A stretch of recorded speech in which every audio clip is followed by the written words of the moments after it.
Bonjour à toutes et à tous, et merci de nous avoir rejoints pour cet atelier. Je m'appelle Nicolas Roussel, je suis directeur du centre de recherche INRIA Bordeaux Sud-Ouest. Je suis administrateur du pôle Aerospace Valley et je préside l'E2 EDIA depuis sa création. Donc E2, c'est écosystème d'excellence, vous savez sans doute. EDIA, ça signifie économie des données et intelligence artificielle. C'est constitué euh, pardon, cet écosystème d'excellence s'est constitué sur la base de personnes ou de structures qui sont issues des anciens DAS, MSA, TOP, IHS et STA, donc avec des gens qui viennent de la modélisation, simulation, de l'observation satellitaire notamment, de l'interaction homme-système et du transport aérien et notamment du contrôle aérien. Alors nous sommes un E2 avec une grosse diversité d'acteurs et d'approches, avec à la fois des fournisseurs de technologies, mais aussi des gens qui utilisent ces technologies dans différents domaines d'application.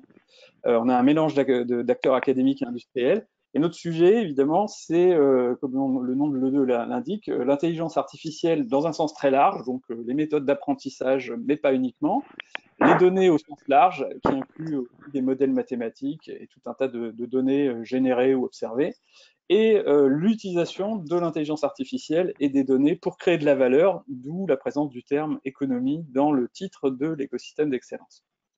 Alors au-delà de ça, au-delà de l'IA et des données, notre sujet, en fait, ce sont les aspects méthodologiques, mathématiques et logiciels du numérique. Et donc, c'est aussi le numérique dans une plus grande conception.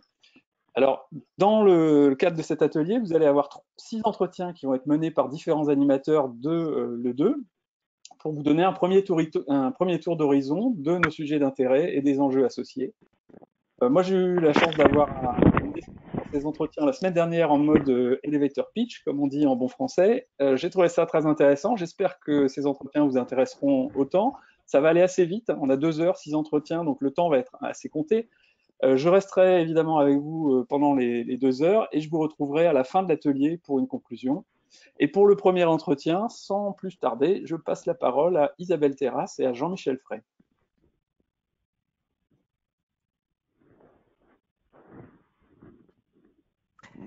Merci Nicolas. Bonjour Jean-Michel. Je suis Isabelle Terrasse d'Airbus et j'ai donc le plaisir de t'interviewer, toi qui représente Liber.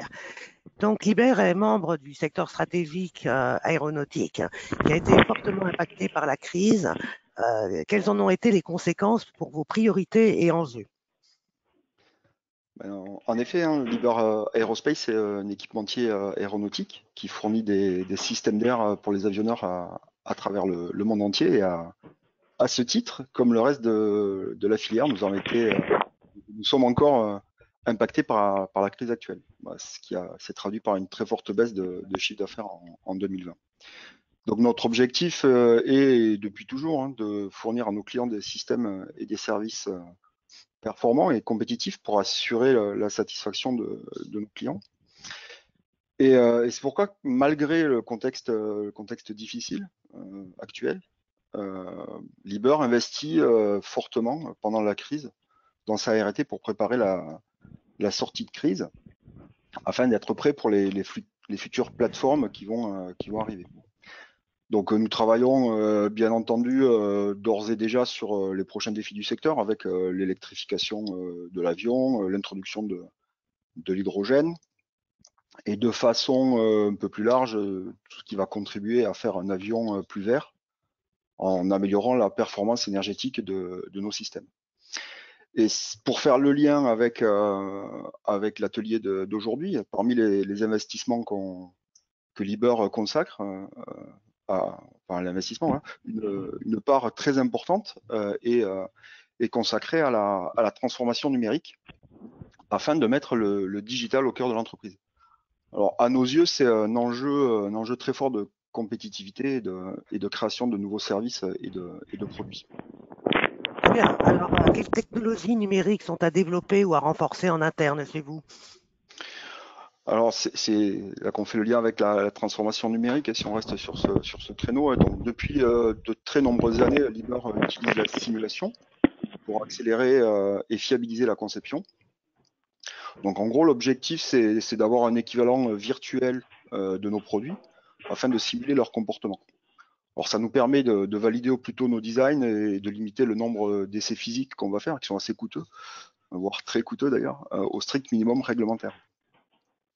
Alors ces techniques, on les met en œuvre dans de nombreux domaines, hein, comme l'aérodynamique, la mécanique, la performance thermodynamique du système, la mise au point de la colonne de contrôle, etc.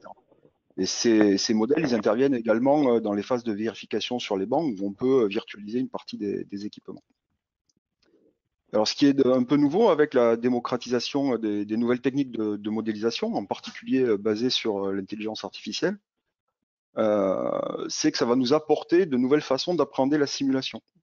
Et donc, dans certains cas, la connaissance des phénomènes qui entrent en jeu est complexe à comprendre.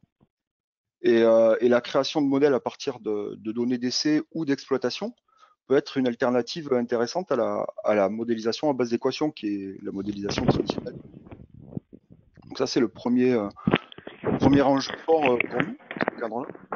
Un autre exemple, c'est aussi, au-delà de la conception, au-delà des méthodes de conception dont on parlait juste avant, hein, c'est que les nouvelles techniques nous permettent également de proposer de nouveaux services ou d'améliorer des services existants.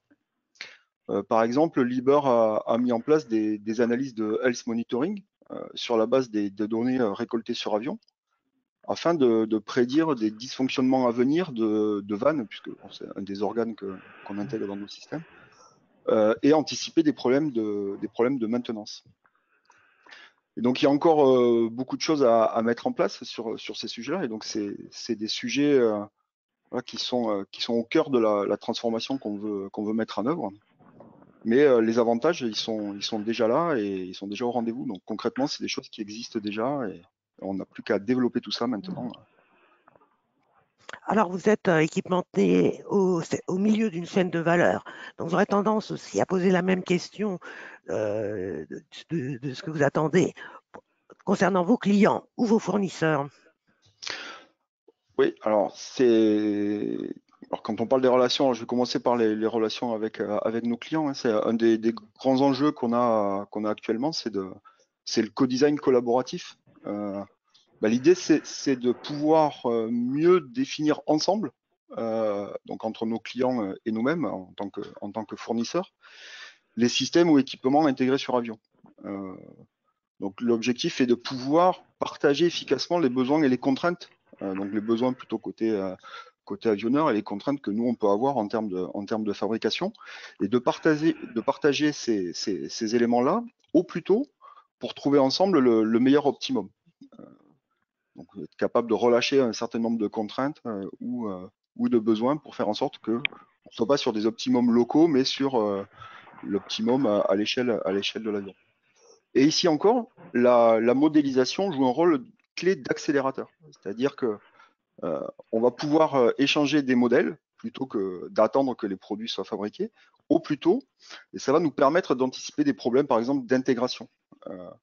Ça va nous permettre également d'avoir une meilleure compréhension du fonctionnement et la performance de nos systèmes. Alors, un peu dans le même ordre d'idée, hein, c'est l'usage du MBSE, qui est le Model Based System Engineering, qui est également un bon moyen de collaborer. Dans ce cas-là, l'idée, donc on se place vraiment à l'échelle du système, l'idée c'est d'avoir une vision commune à un instant T de la définition du système de part et d'autre. Système qui est en cours de définition, et donc à chaque instant on peut savoir où on en est de sa définition. Donc ça, c'était deux exemples par rapport à nos clients. Maintenant, si on regarde du côté de nos fournisseurs, alors il y a plusieurs aspects, on va retrouver des choses identiques à ce que je viens de dire, mais nous sommes aussi convaincus que le numérique, c'est l'occasion pour de petites structures d'intégrer à moindre coût, parce que tant que ça reste virtuel, finalement, les coûts engagés sont relativement faibles en termes d'investissement matériel. Mais ça peut permettre à des petites structures d'intégrer des programmes de R&T à moindre coût. Et du coup, d'ouvrir des marchés futurs de fourniture de produits qui là deviendront des vrais produits, hein, puisque tant que c'est virtuel, ça reste des choses très peu tangibles. Et bon, là, à partir de là, les investissements nécessaires seront des investissements de type industriel et donc forcément plus conséquents. Donc voilà, le numérique est aussi une façon pour les petites structures d'approcher des clients à coût moindre. Et puis après, de manière un peu identique à ce que je disais avec nos clients, nous, ce qu'on pense, c'est que le numérique devra aussi permettre avec nos fournisseurs d'aller vers des méthodes de design collaboratif. Parce que ce que j'ai dit entre nos clients et nous en tant que fournisseurs, on a la même problématique finalement avec nos fournisseurs. Et donc l'idée, c'est d'améliorer les méthodes de design collaboratif basées sur les modèles pour qu'ensemble, on puisse proposer à nos futurs clients les produits qui soient le plus adaptés à leurs besoins. Alors, que pensez-vous que pourrait apporter ou ce qu'apporte actuellement l'écosystème d'excellence EDIA? Alors, l'environnement d'excellence EDIA, il est au cœur de ce dont je viens de parler, en fait. Il est au cœur de la transformation numérique. Et c'est donc pour nous quelque chose qui est important. Donc, pour nous, ce que ça nous apporte, c'est que ça nous permet d'avoir une bonne connaissance de l'ensemble de l'écosystème. Ça, c'est un point qui est important. Donc, à la fois avec les acteurs, les gens qui gravitent autour de cette œde-là, avec notamment toute la problématique de mise en relation, donc avec le réseau qu'il apporte. C'est ça qui est un des points qui est important. Mais il donne également l'accès à l'état de l'art. L'état de l'art, c'est un grand mot, mais enfin, c'est en gros avoir un horizon important des différentes techniques et des connaissances qui sont actuellement pratiquées grâce à des séminaires ou des présentations techniques. Et un dernier point qui peut aussi être, dans certains cas, nous aider, c'est tout ce qui concerne l'émergence ou le montage de projets. Et donc, en particulier, pour trouver, alors émerger en termes de sujet, mais aussi de trouver les bons partenaires qui permettront de faire avancer le sujet. Merci. Alors, en conclusion, dernière question. Quel est l'apport du pôle Aerospace Valley pour vous? Alors, il y a beaucoup d'apports, hein, donc je vais juste me focaliser sur une partie. Hein. Et globalement, dans le pôle, enfin sur l'ensemble du pôle, on va retrouver un peu les mêmes sujets que je viens d'évoquer pour le pôle, enfin pour l'environnement d'excellence EDIA, mais finalement sur une plus grande et une plus large variété de thématiques. Et la structuration du pôle est faite pour ça en fait. Donc on va retrouver tous les sujets autour de la connaissance de l'écosystème, des acteurs, la connaissance du marché, la mise en relation, l'aide au montage de projets, donc sur des thématiques au-delà de l'IA. Mais l'autre intérêt qu'il y a pour nous par rapport au pôle, c'est entre autres, hein, il y en a plusieurs, mais c'est vraiment de pouvoir contribuer à la structuration de la filière aéronautique. En gros, entre des grands avionneurs et des systémiers, des relations existent déjà. Donc, elles existent par ailleurs. Donc, ça permet de structurer en partie, mais finalement, cette relation, elle est historiquement, elle existe. Mais ce qui est intéressant dans le pôle, c'est aussi que le pôle, il a pour vocation de pouvoir aider des plus petites structures qui n'ont pas forcément les moyens de faire ça. Bien sûr, j'imagine qu'il y en a qui existent. Et ça, c'est pas forcément simple finalement de gérer cette hétérogénéité, cette multitude. Et l'intérêt du pôle, il est aussi dans cet aspect-là. Et nous, cet aspect-là, il nous intéresse fortement, puisqu'on a tout intérêt à faire en sorte que on arrive au sein de toute la filière à structurer une façon de penser. Alors chacun doit garder ses idées évidemment hein, et ses spécificités, mais qu'on ait une base commune, à minima une philosophie commune, des choses qui nous intéressent. Eh bien, merci beaucoup. Je pense qu'on est tout à fait sur la même ligne de toute façon en tant que partenaire. Merci. Alors, merci Jean-Michel et merci Isabelle. Donc moi je suis François-Marie Le Saffre, je suis l'animateur en fait structure permanente du pôle. Donc si on résume ce qu'on vient de se dire en fait, et je voudrais vous le proposer sous la forme suivante, qui est ce qu'on appelle un peu dans notre jargon le flow données connaissances pour en fait fabriquer des systèmes. De certaine façon, ce qu'on cherche à faire d'un point de vue opérationnel, en IA ou dans les techniques numériques, c'est de construire des systèmes. Donc, construire un système, un système à base d'intelligence artificielle, il a besoin de données, de connaissances, il a besoin d'algorithmes. Et puis, d'une certaine façon, sa façon de résoudre, ça va être de percevoir des situations, de les comprendre en termes de diagnostic ou de prévision, et d'une certaine façon, à la fin aussi, d'aider à la décision. Et pour cela, on a besoin de plateformes. Donc, en fait, nous positionnerons au cours de, de nos échanges les différentes interventions pour construire, on va dire, un peu la map globale.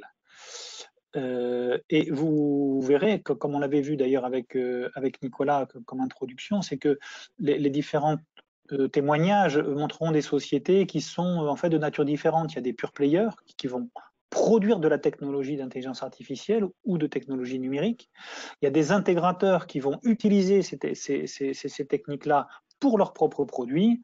Et il y a des utilisateurs finaux qui, d'une certaine façon, vont les utiliser sans nécessairement la produire elle-même.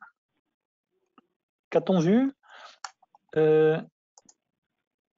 Alors, on a vu plusieurs positionnements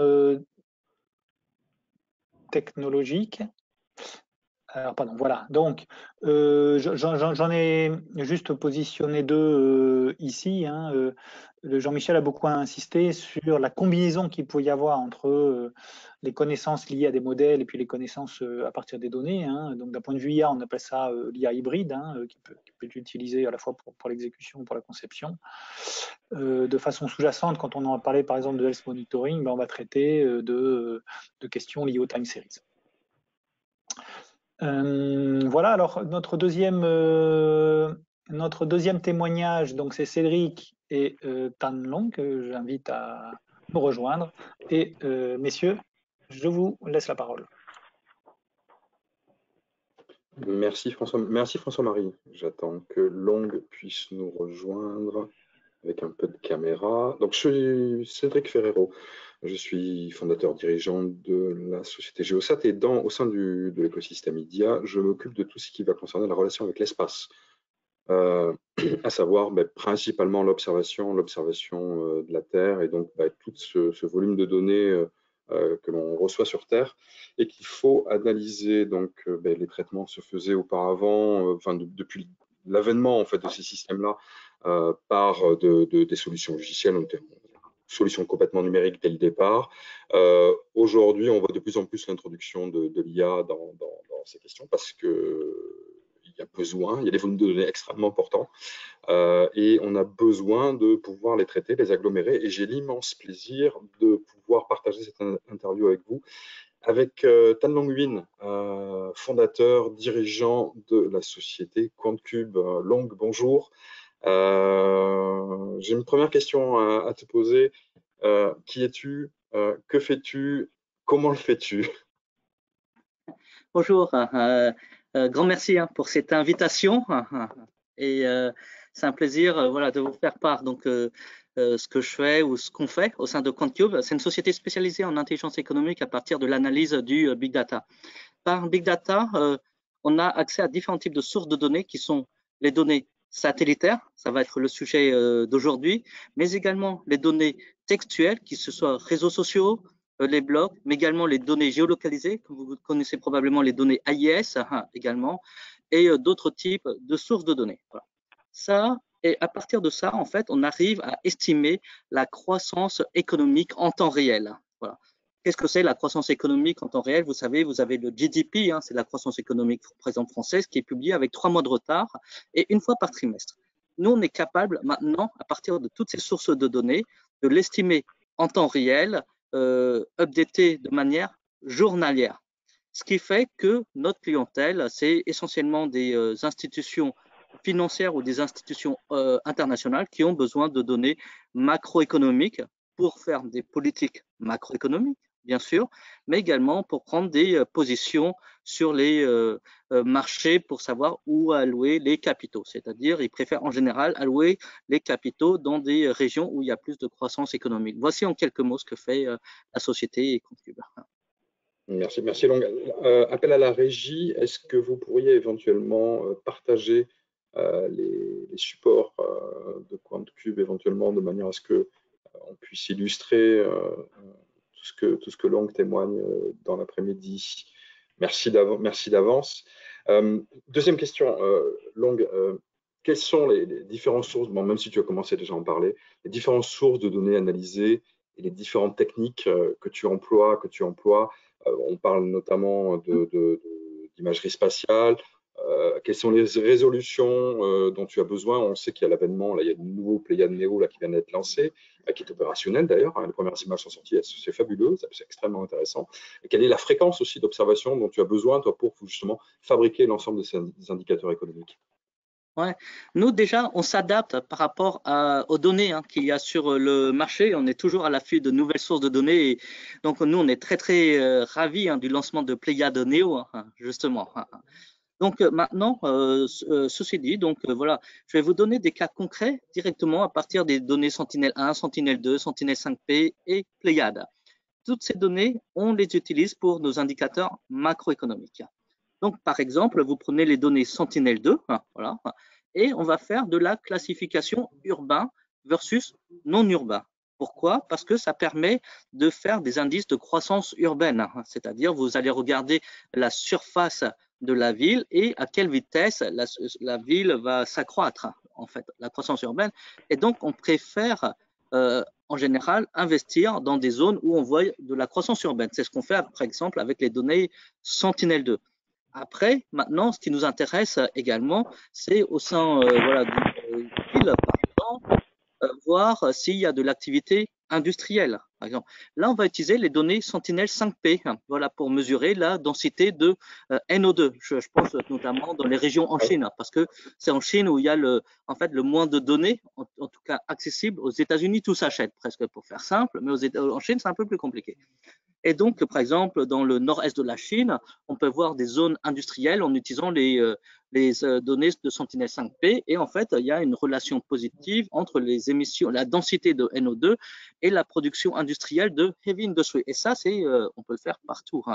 Ça, et après, allons plus loin pour les zones industrielles. Et là, on va regarder également le nombre de camions qu'il y a. Et là, on va utiliser les données Pléiades, par exemple. Là, c'est de la classification pour vous donner une idée pour le comptage automobile. On a labellisé manuellement, bon, on a créé un software quand même pour ça, 90 000 véhicules aussi. Voilà. Donc, c'est voilà, le type de source de données qu'on utilise. Et on est toujours, après également, on utilise les bandes thermiques aussi pour voir s'il y a aussi de l'activité, notamment au niveau des fonderies, parce que les bandes thermiques permettent surtout de voir, voilà, détecter quand il y a vraiment des très hautes températures, vraiment au-delà de 1000 voire 1500 degrés. Voilà un peu comment sont utilisées les données satellitaires dans le cadre de notre activité. Un petit mot peut-être sur les techniques, quel retour d'expérience sur les modèles IA en général, plus spécifiquement les performances sur les données issues de l'observation de la Terre. Ah oui, absolument. Ça va être la réponse est très simple. En fait, plus on veut avoir une bonne qualité d'output, plus il faut une bonne qualité d'input.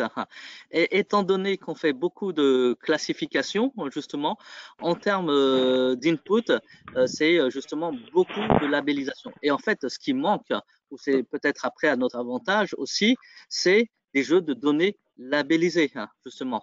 Et en plus, c'est prendre en compte un contexte spécifique. Donc, non seulement il faut des données labellisées qu'on a eu tendance à créer nous-mêmes pour répondre en fait à un contexte bien précis. Voilà, par exemple, je vous parlais de l'activité industrielle. Par exemple, on va traquer des camions vraiment bien précis. Voilà, aussi. Donc, ça, c'est très important d'avoir ce type d'input. Et plus vous en avez, plus après vos algos vont être précis. Mais ça, c'est très important aussi de voir dans quel contexte on classifie voilà, ces objets. C'est ce que l'on voit d'ailleurs assez fréquemment de plus en plus. C'est finalement la fabrication de ses propres modèles à partir de ces données. Vous avez la chance effectivement de produire vos propres données et donc d'entraîner vos modèles avec ce type de données et pas forcément d'utiliser les tables génériques qui, elles, personnellement, je pense que tu as dû constater la même chose, c'est que ces tables génériques ne sont pas suffisantes quand tu veux rentrer dans un domaine d'application très très spécifique. Donc on fabrique nos propres modèles. Tout à fait d'accord. Que ce soit aussi bien pour l'image que pour le texte, on est parti sur des bases de données génériques, même de très grandes universités, mais les résultats étaient beaucoup moins bons à la fin. Ouais, c'est un conseil qu'on peut donner à ceux qui se lanceraient effectivement dans ces tentatives-là. Si vous avez des données métiers, des données expertes, effectivement, utilisez-les pour entraîner vos modèles plutôt que de partir, que d'utiliser pour des fins d'application des données génériques. Et ça m'amène sur une question hein, qui concerne plutôt les particularismes régionaux. Est-ce que vous implémentez justement certaines conditions dans vos modèles? Et si oui, pourquoi et comment? Absolument. Bah, justement, dans la classification, on va parler de l'urbain, la croissance urbaine, et je vais vous faire part même des challenges qu'on rencontre. En fait, la classification urbaine dans les pays développés, type États-Unis ou France, est extrêmement facile. Je dirais, bon, c'est pas très difficile, plutôt. Non seulement, bah, c'est très facile de reconnaître, je veux dire, un hôpital d'une résidence, etc. Par contre, quand vous passez après en milieu aride ou dans des pays émergents où les constructions sont en terre, justement, ben, du ciel, tout est, bon, pour faire simple, tout est marron. Donc, c'est beaucoup plus compliqué de reconnaître un hôpital en guillemets en terre dans un pays émergent qu'une résidence aussi.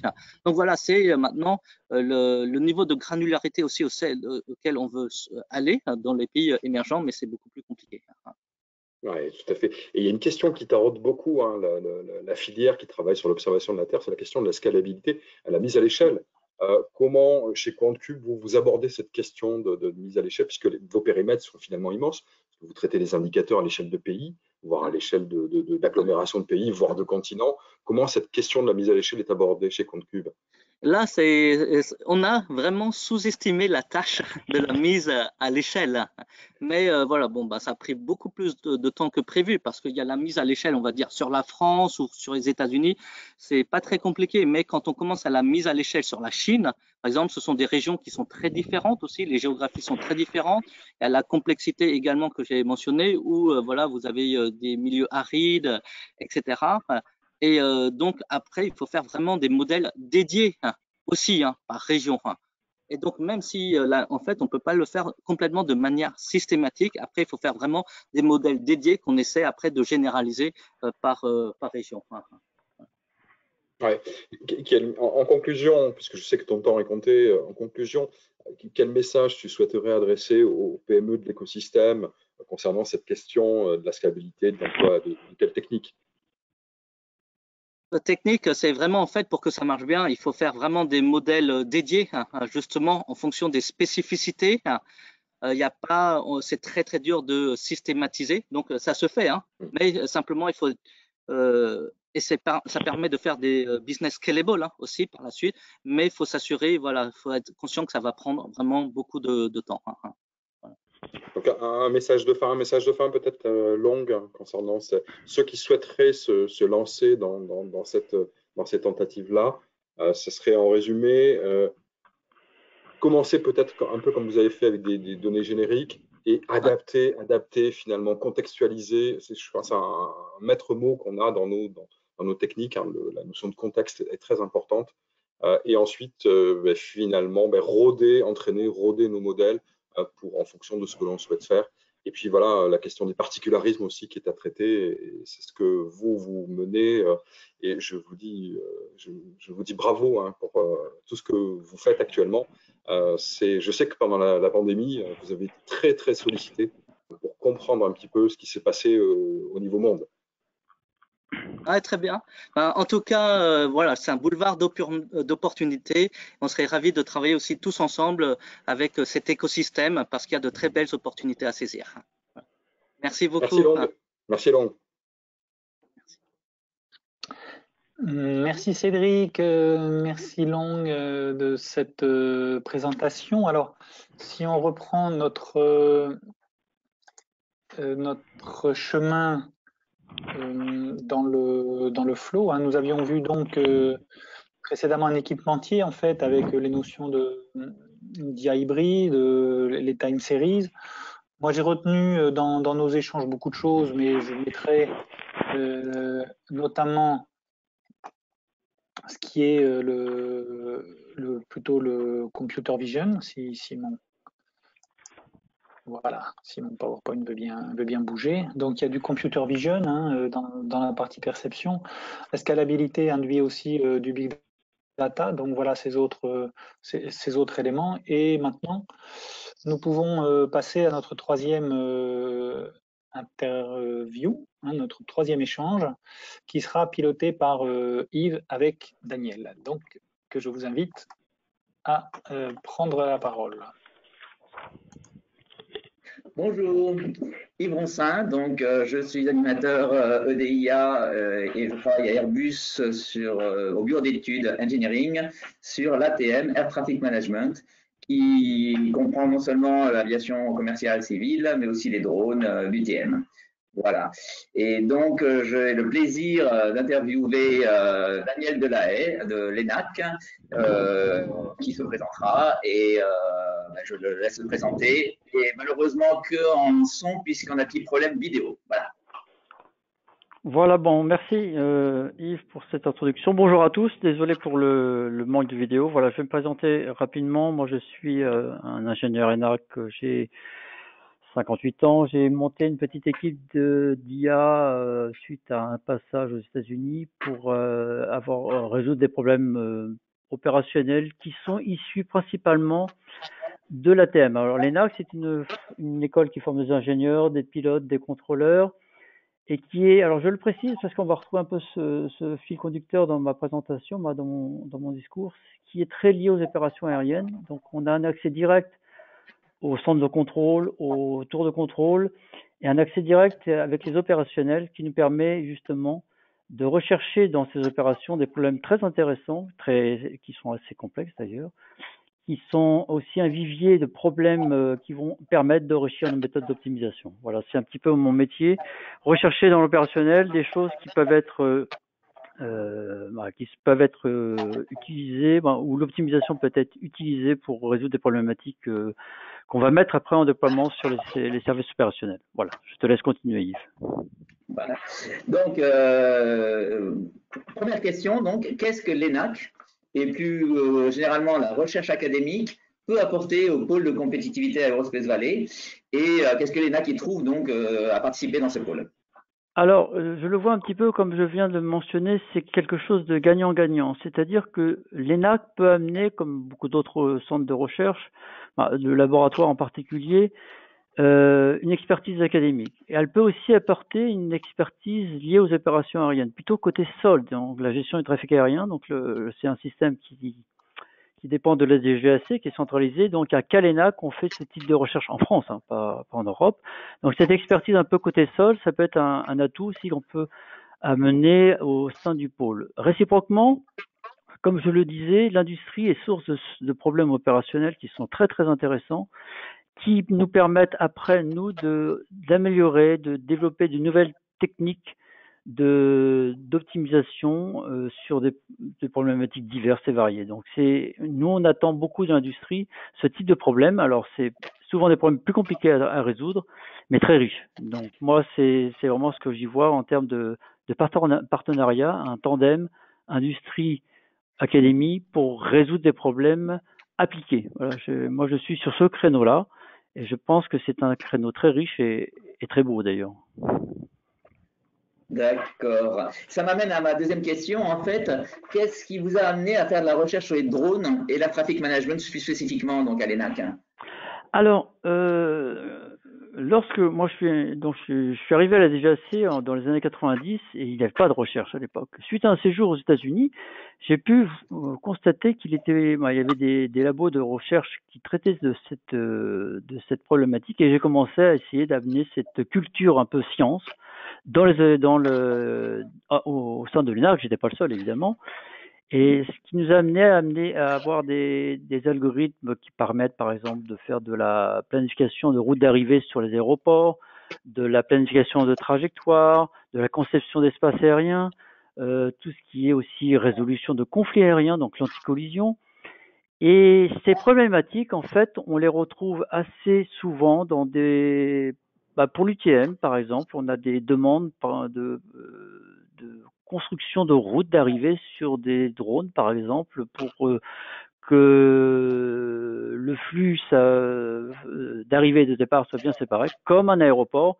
À la différence, quand même, au niveau de l'UTM, il n'y a pas de système centralisé. Dans un aéroport, vous avez une sorte de chef d'orchestre qu'on appelle l'AMAN, Et par rapport à l'UDM, on n'a pas ce type de chef d'orchestre et on s'oriente, donc dans le cadre de la chaire de recherche que j'anime dans Aniki, vers des systèmes distribués basés sur du RL, du Reinforcement Learning, afin d'auto-organiser le trafic à l'atterrissage ou au décollage, mais c'est surtout l'atterrissage qui pose problème.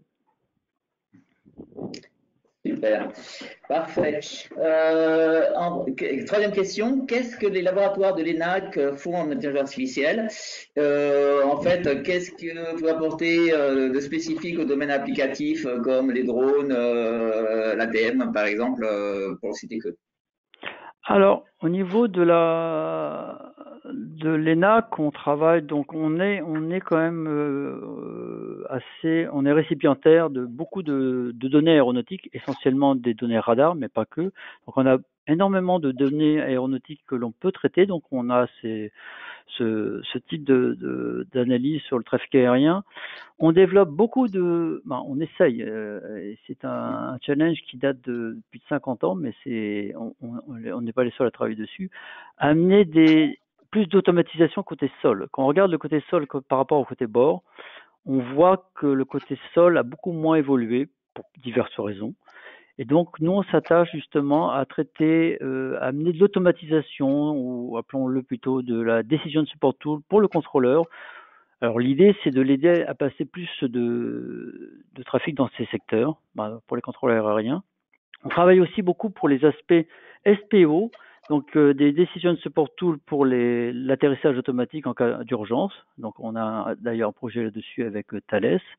Donc, l'idée, c'est d'amener de l'aide aux opérateurs pour pouvoir améliorer les opérations. On a aussi une grande expertise, on a développé avec le temps beaucoup d'algo pour la planification de trajectoire à tout niveau, au niveau stratégique, au niveau de la TFM, au niveau tactique, et donc on s'est un petit peu spécialisé dans ce domaine-là.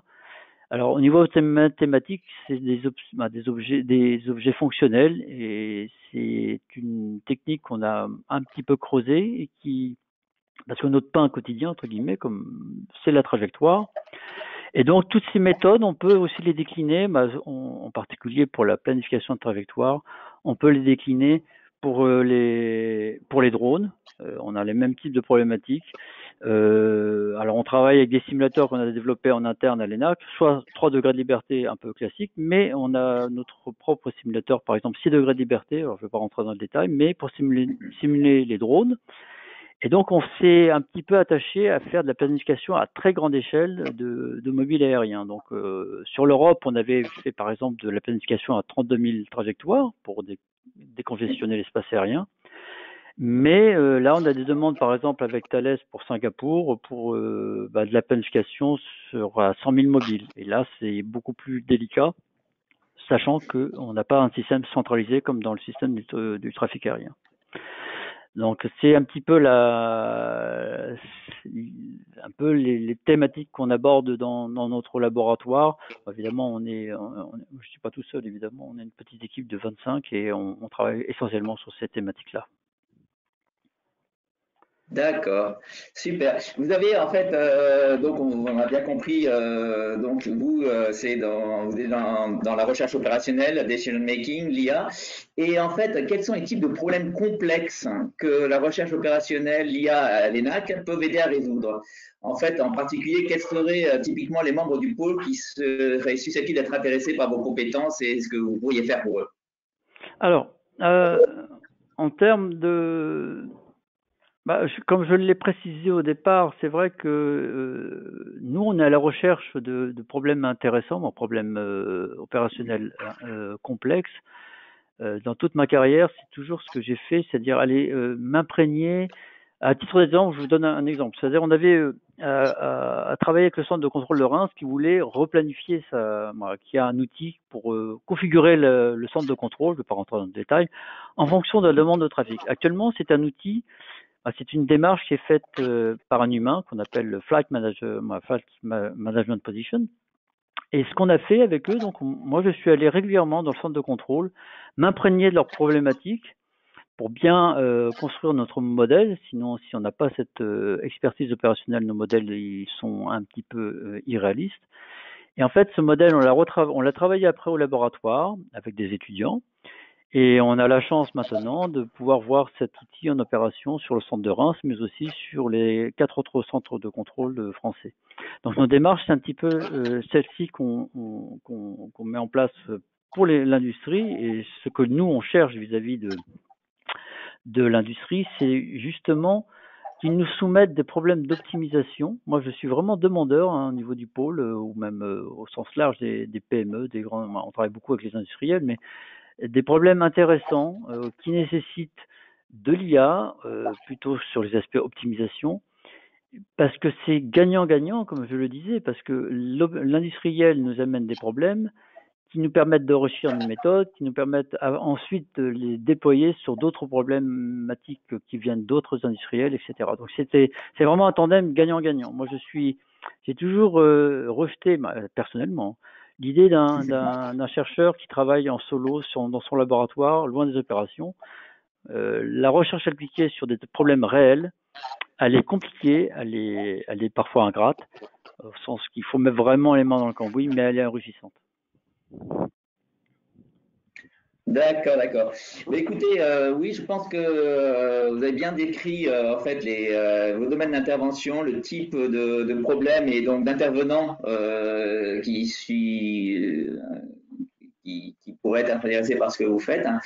Je pense que c'est intéressant de montrer aussi cet aspect que vous avez dit, donc recherche académique, qui vous fait appel souvent à des étudiants et des arts et la jeunesse en général a souvent des idées qui nous changent de la façon de travailler. Moi qui suis en fin de carrière à Airbus, je peux le dire. Donc, je pense que je me joins à vous pour appeler donc les personnes intéressées aussi bien que d'autres qui ont des sujets complexes que la recherche opérationnelle, l'IA, l'expérience de l'ENAC en particulier avec sa base de données trafic, avec UTM et ATM puisse fournir. Et puis plus généralement, je dirais le pôle Aerospace Valley, nous, écosystème d'excellence d'IA et Fabienne Davran avec tout ce qui est veille des opportunités de financement, des recherches collaboratives, appel d'offres, appel à projet, peut vous fournir. Je pense qu'on est là pour ça. Et Daniel, je pense vous a montré, enfin je laisse le mot de la fin, mais je pense est prêt à vous aider sur des problèmes complexes. Voilà. Oui, c'est sûr que, comme je le disais, hein, j'ai 58 ans, donc moi, ce qui m'intéresse, c'est la science, et je le répète, dans les problèmes opérationnels de toute ma carrière, c'est les plus beaux problèmes que j'ai vus. Voilà, merci. Merci. Merci Yves, merci Daniel. Alors, si nous poursuivons notre cheminement tous ensemble, hein, au travers de la technologie, qu'est-ce qu'on a vu en fait, hein, en fait, on a beaucoup parlé d'optimisation, pas que, hein, on a parlé de reinforcement learning aussi, mais beaucoup d'optimisation, d'aide à la décision. Oui, les systèmes sont là pour aider les gens à prendre des décisions. J'en profite d'ailleurs pour vous annoncer la tenue bientôt, je n'ai pas encore la date, mais d'un webinaire que nous organisons sur ce thème-là, avec la ROADF notamment, pour justement montrer que l'optimisation, ces techniques qui sont un peu compliquées à mettre en œuvre, en fait, elles sont absolument accessibles et pas que aux grands groupes, hein, elles sont vraiment accessibles à tout le monde et à chacun d'entre vous. Hein, et c'est gagnant-gagnant, pardonnez-moi l'expression, mais d'un point de vue économique, ça crache grave en fait, hein, en termes de résultats, hein, quand on les maîtrise bien. Donc nous avons vu un équipementier, nous avons vu une compagnie de R&D, hein, qui sont des providers, qui sont des intégrateurs de technologie. Nous venons de voir une organisation académique, l'ENAC, là, qui est provider de technologie. Et donc après avoir vu comment est-ce que EDIA en fait va s'intéresser aux différents S2, hein. On a vu l'aéro, on a vu l'espace et on a vu aussi, disons, le trafic aérien. D'une certaine façon, il y avait les drones, hein, donc on a nos 3 S2. On va maintenant regarder comment est-ce que les technologies numériques, hein, qui sont portées par l'écosystème peuvent aussi servir les autres écosystèmes d'excellence. Hein. Et nous allons commencer avec Karsten et Mohamed sur des sujets liés à l'embarqué. À vous la parole. Oui, bonjour à tous. Donc, moi, c'est Karsten Doll. Je suis ingénieur de recherche à l'ONERA dans le domaine modélisation, simulation, interprétation, synthèse de loi. Et j'ai le grand plaisir de pouvoir m'entretenir avec Mohamed Masmoudi, professeur associé de l'Institut mathématique de Toulouse et cofondateur de la start-up Adagos. Mohamed, quel est votre parcours personnel de l'université jusqu'à Adagos? Bon, écoute, merci beaucoup, Karsten, pour cette introduction. Merci à toute l'équipe pour cette invitation. Je commence par dire que je me suis totalement reconnu dans l'exposé précédent. J'ai l'impression que c'était mon parcours. Voilà, j'ai toujours été passionné par l'application des mathématiques, mettre des mathématiques au service de la société. Et avec la création d'Adagos, je me donne à cette passion à plein temps et surtout, sans les contraintes du milieu académique. Ça, c'est vraiment du bon. Et je voulais juste, pour terminer cette présentation, dire que ma dernière trajectoire à l'Institut de mathématiques de Toulouse a été orientée vers l'optimisation topologique. C'est quoi l'optimisation topologique? C'est un outil qui permet de concevoir des structures optimales, des structures aérodynamiques, mécaniques ou électromagnétiques. Et je sais qu'Airbus a une très grande expertise dans ce domaine, notamment la conception de voilures d'avion. Et j'étais très loin d'imaginer qu'un jour, des outils d'optimisation topologique soient capables de nous aider à introduire une nouvelle forme d'intelligence artificielle. De quel type est la société Adagos? Adagos est une société qui a bientôt une dizaine d'années quand même, hein, mais c'est une société composée d'une quinzaine de personnes. La société appartient à ses fondateurs et à ses salariés et elle est formée essentiellement, à part quelques exceptions, de jeunes talents passionnés qui se tirent mutuellement vers le haut et qui créent une ambiance particulièrement stimulante surtout pour moi parce que j'en ai besoin. Hein. Et tout ça, c'est du bonheur de travailler avec cette jeunesse. Et justement, dans quel domaine de l'IA travaille à Adagos? Pour être précis, c'est vrai qu'il y a plusieurs formes d'intelligence artificielle et on partage avec ce qu'on appelle l'intelligence artificielle dont on parle aujourd'hui, l'utilisation de réseaux neuronaux et les méthodes d'apprentissage. C'est ça le point commun. Et après, on a une approche complètement différente. Bon, nous sommes au début d'une révolution tout à fait remarquable, qui est la révolution de l'intelligence artificielle, qui est basée sur le big data d'un côté et l'immensité des réseaux neuronaux de l'autre. Je ne vais pas m'attarder sur ces aspects-là, mais le fait que les réseaux neuronaux soient immenses, gigantesques, eh ben, ça facilite la vie, mais cela conduit à un apprentissage un peu par analogie ou par mémorisation. Et je pense que l'avenir est orienté vers une autre approche. Il y a un article récent du MIT et de l'UCLA, j'ai du mal à le dire, qui dit que nous avons connu l'ère du big data pour les petites tâches et nous allons maintenant vers l'ère des petites données vers les grandes tâches. À Adagos, nous sommes les pionniers de cette tendance et contrairement à l'article du MIT, nous abordons cette nouvelle phase avec ce que j'appelle parcimonie, frugalité et sobriété. J'étais pas très sobre là parce que j'ai mis 3 mots qui valent. Bon. En particulier, nous affirmons qu'il est possible de faire de meilleures prédictions avec moins de données. Ça paraît bizarre. Est-ce que c'est possible? Ça, c'est ça la question.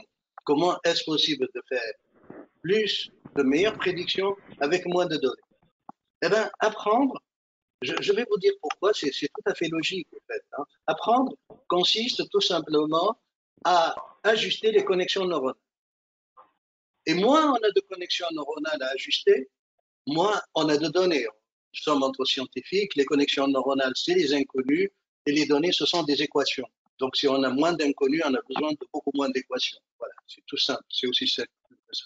Alors maintenant, comment est-il possible de faire de meilleures prédictions? C'est ça le point clé. Comment peut-on faire de meilleures prédictions avec moins de données? Eh bien, c'est très simple. La contrainte de parcimonie oblige le processus d'apprentissage à aller chercher les règles cachées dans les données. C'est un peu comme moi, j'ai une mauvaise mémoire. Eh bien, celui qui a une bonne mémoire, il peut mémoriser les numéros de téléphone comme il veut. Mais moi, j'ai une mauvaise mémoire. Comment je fais pour mémoriser un numéro de téléphone? Eh bien, je vais essayer de trouver une structure logique dans ce numéro. Et pour cela, j'ai besoin que d'un seul numéro. J'ai pas besoin de millions de numéros pour pouvoir le mémoriser. Et c'est ça un peu le principe de notre démarche. Justement, comment se situe l'intelligence artificielle, donc comme tu appelles frugale, par rapport à l'apprentissage massif, le big data, le deep learning? Alors, déjà, il y a cet aspect-là. Premièrement, ces outils-là, ces concepts ont été développés et ont donné lieu à ce qu'on appelle NeurEco. Eco, ça fait référence à l'économie, l'écologie, tout ce qu'on veut. Hein. C'est ça un peu qui nous démarque de l'état de l'art. Donc, au-delà, on est capable donc de faire de meilleures prédictions avec moins de données, ça c'est clair, par rapport à l'état de l'art. Et il y a aussi l'impact économique. On réduit la quantité, l'impact carbone de l'intelligence artificielle. Et surtout, le fait de réduire la quantité de données d'apprentissage facilite le déploiement de l'intelligence artificielle. Et ben, c'est très simple. Lorsqu'on a besoin de données opérationnelles ou de données d'exploitation, au lieu d'attendre des mois, des semaines, des mois, voire des années pour collecter suffisamment de données, on peut construire un premier modèle pour commencer, qui est précis, et après, sur des données collectées sur une période beaucoup plus courte, et après, petit à petit, on peut enrichir ce modèle-là pour l'adapter à de nouvelles données. C'est ça un peu l'intérêt de l'intelligence artificielle parcimonieuse. Mais il n'y a pas qu'au moment de l'apprentissage. Au moment de l'exploitation, on peut prendre une décision sur une séquence très courte de données. Et ça sert à quoi? Eh bien, pour la sécurité, on peut prendre une décision en un temps très court parce qu'en se basant sur une séquence très courte de données, donc on peut faire des alertes d'une manière précoce en comparaison avec l'intelligence artificielle classique. Et c'est très important ce que je voulais vous dire. En ce moment, tout est bouleversé, il y a des changements dans tous les domaines. Si on se base sur des données historiques pré-Covid, elles ne sont pas tout à fait valables pour la phase post-Covid. Et le fait de s'appuyer sur une intelligence artificielle qui est capable d'avaler une petite quantité de données, eh bien, ça permet de déployer plus facilement la recherche, l'intelligence artificielle dans cette phase-là post-Covid. J'espère que c'était clair. Et quelles sont les complémentarités entre l'IA classique, l'IA frugale et les méthodes plutôt classiques, Model-Based System Engineering, l'identification par exemple? Bah, écoute, merci Christine pour cette question. Moi, personnellement, je la trouve intéressante parce qu'elle met le doigt sur un enjeu tout à fait réel. ce que j'appelle modélisation par identification, on peut la qualifier de méthode hybride, c'est-à-dire c'est ce que fait actuellement l'Institut Aniti. Hein. C'est ça, en fait, c'est cette classe-là. Je pense que c'est très important de coupler les données et les modèles. Je pense que jusqu'à présent, on a résolu les problèmes en se basant uniquement sur les données. On a résolu d'autres problèmes en se basant sur les modèles et il faut créer un pont entre les deux. Et ça, c'est pas encore fait, c'est pas suffisamment fait, on doit le faire. Et donc, pour moi, l'utilisation de modèles, de règles, hein, je préfère dire règles pour faire référence à l'intelligence artificielle classique, hein, eh bien, l'utilisation de règles, c'est le deuxième chemin vers la parcimonie. C'est une autre manière de faire de la parcimonie. C'est une approche qui me paraît très, très saine. C'est la méthode qu'il faut retenir lorsque cela est possible. Mais dans la plupart du temps, malheureusement, on n'a pas de modèle qui représente réellement le système, la réalité. Et dans ce cas-là, on peut utiliser l'apprentissage parcimonieux, peut-être la solution. Et maintenant, une autre type de question, c'est qu'est-ce que le pôle a apporté à Adakos?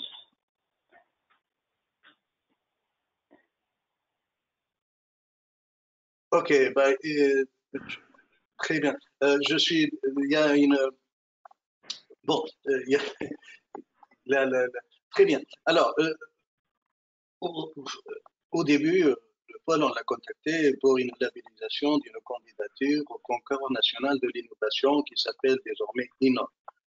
Bruno Manna, qui est bien connu au pôle, et moi-même avons vraiment une très très bonne expertise du montage de ce genre de projet. Mais on avait tellement le nez sur le guidon, on était tellement imbibé du projet, on était loin d'imaginer qu'une expertise du pôle allait nous aider autant. Hein. Et cela a été le cas au niveau du dossier lorsqu'on l'a soumis. On a eu vraiment une superbe, de très bons conseils. Et aussi, c'est au moment, lorsque le projet a été retenu, on est passé à la phase d'audition. Et là, on a été vraiment aidé. Et j'ai compris après coup que le pôle ne se contente pas de labelliser, il met un point d'honneur à ce que le projet soit retenu, hein, et soit couronné de succès. Et c'était le cas. Donc c'est, en particulier, je tiens à remercier Isabelle Terrasse qui a joué un rôle majeur dans ce succès. Il y a eu la deuxième phase après, lorsqu'on a lancé le produit Nordico, eh bien là, on a été vraiment aidé par le pôle et on a fait un webinaire extrêmement qui a eu du succès et ça nous a donné un sacré coup de pouce. Et je tiens à remercier aussi le pôle pour ce travail-là. Et pour conclure, qu'est-ce que Adakos peut apporter au pôle et plus particulièrement aux autres membres de l'écosystème? Eh ben, déjà, notre souhait le plus profond, c'est que les outils que nous développons servent. C'est important que les produits servent, c'est-à-dire notre objectif est d'être utile. Donc, nous faisons en sorte que les membres du pôle soient les premiers bénéficiaires de cette technologie de rupture et le pôle, de toute évidence, fait tout son pouvoir pour nous y aider. La preuve, hein, c'est une démarche gagnant-gagnant. Pour les membres du pôle type PME ou OTI, nous avons créé une version complètement automatique de Nordico qui n'a pas besoin d'expertise particulière en IA. Cela permet à une société de bénéficier très rapidement des apports de l'IA. Mais il n'y a pas que ça. Le deuxième frein au développement de l'IA, c'est la collecte de données. Donc, comme je l'ai dit précédemment, en général, les petites sociétés n'ont pas forcément accès à une grande quantité de données et le fait de réduire la quantité de données d'apprentissage nécessaires permet de créer un premier modèle qu'on peut enrichir par la suite. Et bien, voilà ce qu'on peut apporter aux membres de l'Aerospace Bay, du pôle. Et je crois que j'ai répondu à. J'espère que ça répond à la question. Et je tiens à vous remercier pour votre intérêt pour l'IA Frugal. Et je vous remercie pour cette invitation. Et merci, Mohamed, d'avoir accepté de témoigner. Merci. Merci à vous, Karsten et Mohamed. Qu'est-ce qu'on a vu en fait à l'instant? On a parlé de machine learning et donc de frugalité. Personnellement, j'appréciais le lien parcimonie, sobriété, frugalité, qui sont probablement des tendances lourdes avec le small data. Donc nous avons vu aussi une start-up, même si elle a une dizaine d'années, hein, il y a toujours cet esprit-là dont nous a parlé Mohamed. Et maintenant, écoutez, je vous invite à continuer notre chemin et nous allons vers les matériaux et les procédés avec Eric, Benoît et Patrick. Oui, bonjour à tous. Je laisse tout le monde se connecter. On devrait avoir aussi peut-être Franck qui nous rejoint.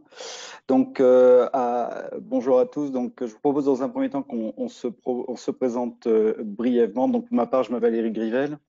Je suis professeur des universités à Bordeaux INP et j'effectue ma recherche en traitement de signal en incluant des problématiques de machine learning et deep learning au laboratoire IMS. Donc, j'enchaîne. Bonjour à tous et à toutes. Pardon. Bonjour Eric, et puis merci pour l'invitation. Je suis Benoît Giquel, je suis directeur de GDTech France. Voilà, une petite société PME basée à Pau. Voilà. Et bonjour à tous, moi je suis Franck Mascripolito, donc je suis ingénieur docteur chez GDTech et donc j'ai un doctorat en mécanique des fluides et optimisation avec notamment l'utilisation de méthodes d'apprentissage automatique. Merci. Alors, c'est vrai que dans les exposés précédents, nous avons entendu parler de données, de labellisation de données, de séries temporelles, de réseaux neuronaux, d'apprentissage par renforcement, apprentissage parcimonieux, d'optimisation. On va entendre maintenant parler d'autres mots-clés comme des aspects de simulation, d'HPC, de jumeaux numériques. Et donc, Benoît Giquel, je me tourne tout d'abord vers vous. Et pour débuter cet entretien, pourriez-vous nous présenter GDTech France ? Oui, alors je vais insister un petit peu sur le caractère de PME dans l'entreprise. Donc GDTech France, c'est un bureau d'études, bureau d'ingénierie. Souvent on associe les deux. Donc au service d'eux, nous produisons des prestations d'études principalement pour nos clients qui sont des grands donneurs d'ordre historiquement, puisque nous sommes issus de la filière aéronautique des domaines de la propulsion. Nous sommes à Pau, donc vous devez rapidement faire le lien. Et puis depuis 5 ans, nous avons largement diversifié nos activités. Donc on parlera aussi résilience, je pense, pendant ce témoignage. Je pense que c'est important pour un bureau d'études après une crise comme le Covid. Et si nous sommes là encore aujourd'hui, encore demain, c'est parce qu'effectivement, je pense qu'on a quelques spécificités. Donc voilà, nous avons un positionnement de bureau d'études pour des services où nous essayons de coupler en fait la connaissance des métiers clients, puisque nous sommes au service d'eux, donc nous devons bien connaître leurs besoins. Les physiques, la science, on en a parlé précédemment dans les témoignages. C'est important, c'est un levier clé pour nous, et la modélisation et la simulation numérique, c'est, comme on dit chez nous, la colonne vertébrale de nos activités, et c'est ce qui nous fait être résilients, en tout cas depuis des années. Voilà. Donc, cette caractérisation de GDTech France, ces spécificités, vous voulez nous en parler un tout petit peu plus, ou souhaitez-vous qu'on aborde éventuellement d'ores et déjà votre lien avec le pôle de compétitivité Aerospace Valley? Alors, on va parler un peu spécificité d'entreprise d'abord. Alors, on a des grands donneurs d'ordre comme clients, donc il nous faut effectivement une valeur ajoutée quasi permanente et évolutive pour être dans le panel, comme on dit, en tant que bureau d'études ou société de services. Ces spécificités elles sont d'ordre de… Il y a plusieurs volets, il y en a 3 ou 4. Le premier, c'est, on a parlé de physique. Alors, nous, on va parler chez GDTech de multiphysique. On a centré nos compétences autour de la mécanique des fluides, de la thermique, de la mécanique et des particularités forcément autour du diphasique, de l'aérothermique, de la combustion qui pour nous est historique et c'est un enjeu environnemental très fort en ce moment avec les carburants alternatifs mais avec l'hydrogène demain. Et puis le management thermique qui est assez transversal aussi à plusieurs filières et qui fait qu'effectivement on conserve un positionnement très fort grâce à la physique. Le deuxième volet, c'est cette vision qu'on a réussi à développer chez GDTech, qui est une vision système, très complémentaire à la simulation de détail. C'est assez rare dans un bureau d'études, en tout cas dans une PME, d'avoir cette double culture liée c'est intégré chez nous. Ça nous donne une force supplémentaire pour coupler toute la simulation de détail avec une simulation où on peut rendre performant le choix d'une architecture, que ce soit sur un produit ou un process pour nos clients. En tout cas, c'est un élément différenciant et de différence. Le troisième volet, c'est le numérique. Alors, on l'aborde par l'exploitation de codes de calcul. Alors, on en a de tout type, ceux du laboratoire. Et là, il faut faire la démonstration qu'on peut utiliser ces codes, qu'on sait bien les utiliser, qu'on sait bien les exploiter. Nous avons des codes du commerce. Là aussi, je pense qu'aujourd'hui, on a atteint un certain référencement puisque les éditeurs viennent nous chercher, en tout cas, en confiance dans la capacité à exploiter leur code de calcul. Le troisième, c'est que nous produisons aussi nos outils internes et demain nos propres outils numériques, en tout cas avec des solutions nouvelles. Et je crois que la force de GDTech, c'est de coupler l'ensemble de ces spécificités et c'est ce qui nous permet en tout cas d'être résilients, je le répète. Il faut pouvoir exister encore aujourd'hui, encore demain, et donc il faut innover. Alors Benoît, là, je pense que pour ceux qui assistent aujourd'hui à l'atelier, ils arrivent maintenant à bien saisir l'activité et bien comprendre l'activité de GDTech France. Mais GDTech France, par rapport au pôle de compétitivité Aerospace Valley, c'est une longue histoire. Oui, en petite illustration dessous, mais on va enchaîner. C'est une longue histoire qui date quasiment de la création d'entreprise. La simulation numérique, nous, on a été créé dedans, donc on y baigne depuis des années, depuis l'origine de la création d'entreprise. On a participé, on a parlé du DAS, simulation, qui existait par le passé. Nous étions animateurs, on avait porté avec Isabelle aussi des actions pour diffuser ce qu'était la simulation numérique au sein de la supply chain, de la filière aéronautique. Je pense qu'on a toujours été acteurs pour faire la promotion de la simulation. C'est un levier de différenciation. On le ressent aujourd'hui, post-crise. Je pense que certaines entreprises avaient déjà franchi le pas. C'est très transversal. On le retrouve dans toutes les filières. Donc, on est toujours acteur du pôle. Alors, côté plutôt propulsion, thermique, hybride, électrique, forcément. On a gardé ce petit volet. On s'est déplacé nous aussi, mais on est toujours présent aujourd'hui pour témoigner. L'autre évolution avec le pôle, c'est l'accompagnement effectivement dans les projets. On a labellisé de nombreux projets avec le pôle. Dernièrement, on a une belle victoire, 2 victoires successives sur les appels européens Clean Sky. Et ça parce qu'effectivement, on a eu un accompagnement et des avis très précieux de la part du pôle. Donc, on continue aujourd'hui avec les correspondants locaux qui sont implantés aussi à Pau, qui sont loin de Toulouse, loin de Bordeaux, on va dire. On est vraiment sur un territoire en plus… je dirais à Pau, on est vraiment à cheval entre la Nouvelle-Aquitaine et l'Occitanie, c'est dans le pays de l'Adour. Donc c'est bien d'avoir une antenne locale, ça permet de faire des liens humains, des liens faciles aussi avec les entités Toulouse et à Bordeaux. Donc cette labellisation, en tout cas cet accompagnement, on le voit aussi dans Maël, on en a parlé je crois hier, on en fait partie, on essaye de dynamiser et forcément ça se traduit par des projets collaboratifs. Donc on travaille rarement seul et souvent avec des partenaires industriels. Alors justement, puisqu'on parle de projet, y a-t-il un projet dont vous aimeriez peut-être nous parler un peu plus en détail? Alors, c'est un peu illustré dessous, mais c'est un projet, mais c'est plutôt une stratégie d'investissement, d'innovation qu'on a portée depuis plusieurs années. On va parler calcul HPC, donc pour ceux qui ne sont pas habitués, c'est le calcul haute performance. C'est l'exploitation, on va dire, des ressources de calcul multiprocesseurs. Donc, nous, on l'a porté il y a plus de 8 ans, hein, bien sûr aidé par notre client historique, mais on a franchi le cap. La première étude a été faite avec un partenaire industriel de la supply chain, et on a été une des premières structures à porter l'initiative HPC-PME avec le soutien de Gensi. Donc, on a tourné au CINES, on a progressé. En fait, toute cette culture du HPC a été hyper structurante, on va dire, sur plein d'aspects pour l'entreprise. Bien sûr, au niveau des métiers, hein, de la physique,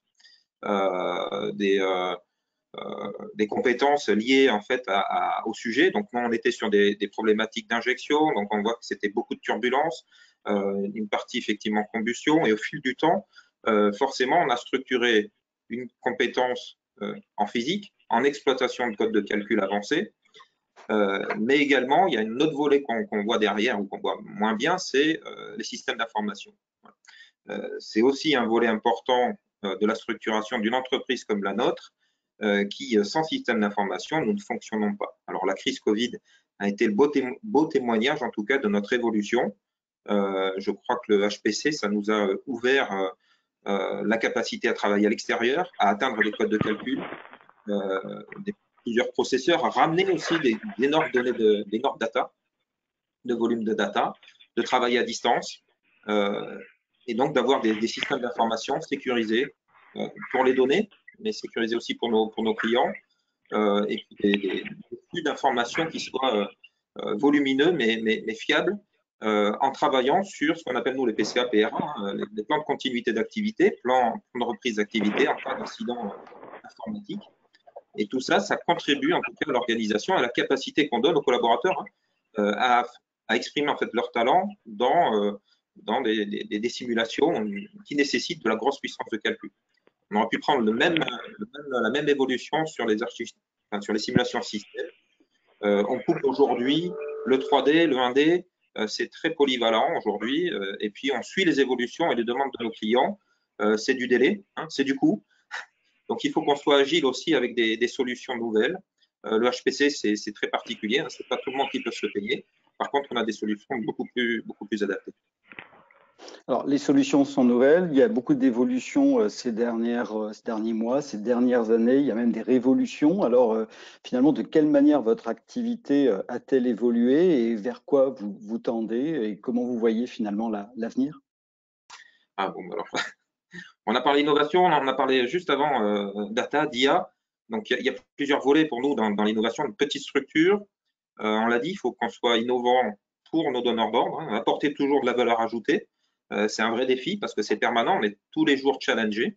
Hein, on est bien positionné, mais on peut perdre notre positionnement l'année suivante. Hein, c'est la règle des achats que tout le monde connaît lorsqu'on travaille avec des donneurs d'ordre. Mais nos clients sont de plus en plus aussi ETI, PME.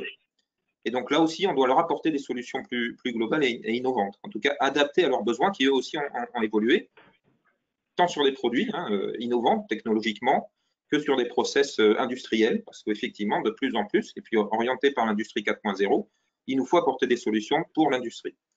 Alors l'innovation, chez nous, elle a plusieurs volets. Elle est organisationnelle. Je regarde Franck parce que c'est le reflet de la capitalisation de l'humain chez GDTech. Je défends la valorisation financière du capital immatériel de l'entreprise. C'est des grands mots, mais je crois que le capital humain a de la valeur. Ce n'est pas dans les bilans, mais c'est le reflet d'une compétence technique, d'une capacité d'innovation, d'une organisation, d'une évolution aussi. Ça, c'est un volet important en tout cas qui m'anime énormément. Ce n'est pas facile à évaluer, mais c'est quand même le reflet de la capacité de l'entreprise à être résiliente. Donc, pour moi, c'est fondamental. C'est pas moi, c'est au travers de mon équipe. Hein. J'ai une équipe formidable en termes humainement et techniquement. Donc, le volet technique, alors là, il y a plusieurs aspects en fonction des marchés, des technologies. Donc, je vais peut-être laisser la parole aussi à Franck, parce que c'est lui qui... Oui. Et juste un petit clin d'œil, Franck, et puis par rapport au Covid, c'est un ingénieur-chercheur qui est venu renforcer. Donc, typiquement, il reflète parfaitement l'innovation technologique. Et on l'a embauché au mois de mars l'année dernière. On est content de l'avoir. Et pour mars l'année dernière, c'était plein Covid. Voilà. Donc, il faut être résilient pendant cette période-là. Petit clin d'œil parce qu'on se parle beaucoup humainement dans l'entreprise. Puis on essaye de se comprendre, on essaye d'évoluer. C'est pas toujours simple. mais technicité, organisation humaine, ça fait partie de l'innovation. Et puis, voilà, tout ce qui a été dit, IA, data, jumeaux numériques, on est en plein dedans dans cette évolution. Il faut s'adapter. Donc, je laisse la parole à Franck qui va pouvoir témoigner. Ouais, je vais essayer de faire rapide parce qu'il reste plus que 2 minutes. Donc oui, comme l'a dit Benoît, nous, dans nos activités, on a 2 volets, donc plutôt la simulation de détail et la simulation système. Donc la simulation de détail, c'est vrai que les récentes développements en IA, en HPC vont beaucoup nous impacter. Actuellement, on utilise des codes qui sont commerciaux ou de laboratoire qui sont basés sur du HPC CPU, mais il y a de plus en plus de codes qui sont en train d'essayer de voir l'opportunité du GPU, donc des processeurs graphiques, qui est beaucoup utilisé dans l'IA, mais il y a beaucoup de codes de calcul de simulation numérique, de CFD, de mécanique des fluides, qui utilisent ces systèmes-là. Et donc, que ce soit les laboratoires ou les éditeurs de logiciels, ils s'orientent vers ces architectures-là. Ça fait évoluer les codes, ça fait aussi évoluer les besoins. Et notamment, on sait que il y a eu le calculateur Janzé du Gen-C qui a beaucoup de GPU. Et donc, c'est vers ces genres d'architecture-là que nous, on va se tourner, que les logiciels se tournent aussi. L'autre aspect, c'est plutôt l'aspect système, donc qui est aussi très important chez GDTech. Et là où l'IA et la data a son intérêt sur ces approches-là, c'est pour tout ce qui est jumeau numérique. Donc, un jumeau numérique, ça va être un modèle qui va venir être connecté en permanence à un objet physique réel. Donc, par exemple, on va avoir une chaîne d'approvisionnement dans une entreprise, on va la modéliser et grâce à des capteurs, on va pouvoir en temps réel récupérer des informations sur cette chaîne, voir comment elle vit et utiliser les données pour adapter le modèle, pour pouvoir ensuite utiliser ce modèle pour faire de la maintenance prédictive ou pour évaluer qu'est-ce qui se passe s'il y a un problème sur la chaîne, pouvoir donc évaluer l'impact et avoir un modèle qui va vivre en même temps que sa réalité physique et permettre de pouvoir observer les différentes solutions qui s'offrent à nous pour pouvoir simuler et optimiser bien sûr les chaînes de production. Merci en tous les cas, Benoît et Franck, pour votre témoignage et le temps que vous avez eu la gentillesse de nous accorder à toutes et à tous. Et je cède maintenant la parole à François-Marie. Et je vous souhaite à toutes et à tous une bonne fin de journée. Merci beaucoup. Merci beaucoup. Merci Benoît, merci Franck, pardon pour l'erreur de prénom tout à l'heure. Donc nous poursuivons notre chemin. En fait, de quoi avons-nous parlé? Nous avons vu une PME qui nous a parlé d'HPC et simulation. On peut d'ailleurs faire le lien avec ce qu'on a vu au début en termes d'IA hybride, c'est-à-dire vraiment cette combinaison de modèles explicites, de modèles physiques, avec aussi derrière les modèles de données. J'en profite d'ailleurs pour vous informer que nous sommes en train d'organiser aussi un webinaire sur justement le lien qu'il peut y avoir d'un point de vue plateforme entre les capacités qu'on a d'un point de vue HPC pour l'exécution des modèles physiques et la complémentarité avec les modèles à partir de données qui sont eux plutôt, comment dirais-je, intéressés par utiliser des GPU. Or, bon, est-ce que d'un point de vue hardware, HPC et GPU, ça fonctionne ensemble? Pas forcément. Ou peut-être. C'est ça un peu l'objet du séminaire qui pourra vous du webinaire qui pourra vous intéresser si vous souhaitez à un moment donné combiner les deux, ce qui est, comme on vient de voir, un peu le sens de l'histoire. Benoît a mentionné l'industrie 4.0. Eh bien oui, l'industrie 4.0, les solutions pour l'industrie du futur. Jean-Marie et Olivier vont nous en parler un instant. Oui, bonjour. Alors, je me présente, Jean-Marie Dautel. Je suis data scientist à Airbus et je suis également animateur EDIA. J'ai avec moi Olivier Ponce, qui est responsable des activités R&D et d'innovation dans le domaine digital pour le centre de compétences solutions logicielles de Thales Alenia Space. Il est aussi en charge de coordonner la stratégie intelligence artificielle au sein de la direction technique de Thales Alenia Space Joint Venture. Bonjour Olivier et merci de participer à cet entretien autour de l'apport de l'IA pour l'usine du futur. Pour commencer, pourriez-vous nous dire quels sont les axes de l'IA pour la production chez TAS? Bonjour à tous et merci à l'Aerospace Valley pour cette invitation et le plaisir à partager autour de ces sujets. Effectivement, je vais vous parler un peu de du positionnement d'un gros industriel du spatial comme Thales Alenia Space par rapport à l'intelligence artificielle et à l'occurrence sur l'axe usine du futur. Écoute, pour répondre à ta question sur les axes de l'IA en production chez TAS, il y en a plusieurs. Le premier, le plus simple, c'est déjà valoriser les données, l'analytics classique. Donc, les données d'utilisation, les données de test. Donc là, on a énormément de cas d'utilisation et énormément de données, et j'en parlerai tout à l'heure là sur la montée en maturité. Dans un deuxième cas, ces données, pour les valoriser, on a plein de cas d'utilisation autour de la détection d'anomalies. La détection d'anomalies, c'est au sens large, hein. C'est vraiment quelque chose de clé pour le contrôle qualité, par exemple, pour la maintenance prédictive de nos moyens de production, etc., etc. Dans un troisième temps, l'IA va nous aider sur la planification complexe. Nos collègues de l'ENAC tout à l'heure ont parlé de ces problématiques-là. Elles sont réelles dans une entreprise comme la nôtre en termes d'optimisation de l'outil de production au sens large, mais souvent dans des cas très détaillés. On a vraiment des problématiques multi-contraintes à adresser et qu'on souhaite adresser à travers des technos de recherche opérationnelle ou d'hybrides avec de l'IA qui sont en train d'émerger. Mais évidemment, il n'y a pas que ça. On a parlé, j'ai entendu parler de jumeaux numériques, de digital twin et de simulation. Ça, c'est un gros axe sur lequel je pense qu'il va nous aider dans l'avenir. Il y a un autre axe aussi sur l'exploitation des données techniques. J'ai entendu parler de l'analyse de signal. Nous, on travaille beaucoup dans la radiofréquence, typiquement sur nos satellites de communication. Et donc, l'analyse d'images, l'analyse de signaux pour la valorisation des résultats, c'est vraiment un axe important aussi pour nous. Et puis, un dernier qu'on oublie un peu, c'est autour de l'usine, c'est tout ce qui est la gestion de la connaissance, le knowledge management. L'utilisation, par exemple, des assistants virtuels. Comment ces assistants vont nous aider dans le futur à capitaliser la connaissance, à ne pas reproduire toujours les mêmes erreurs, etc., etc. Donc là, il y a vraiment un travail là-dessus aussi, parce que on a parlé de la donnée, de l'information, on en a beaucoup aujourd'hui et on se noie un peu dedans. Et je pense qu'on a besoin d'aide par rapport à ça. Donc je le rappelle évidemment, ces cas d'utilisation sont très axés usines. Thales Alenia Space fait des produits, des systèmes spatiaux et orbitaux. Et évidemment, il y aura de l'IA déployée, soit à bord, en embarqué, soit au sol sur des segments sol de mission, de planification, d'opération, etc. Et des normes techniques et d'autres enjeux. J'en parlerai un peu tout à l'heure. Merci Olivier.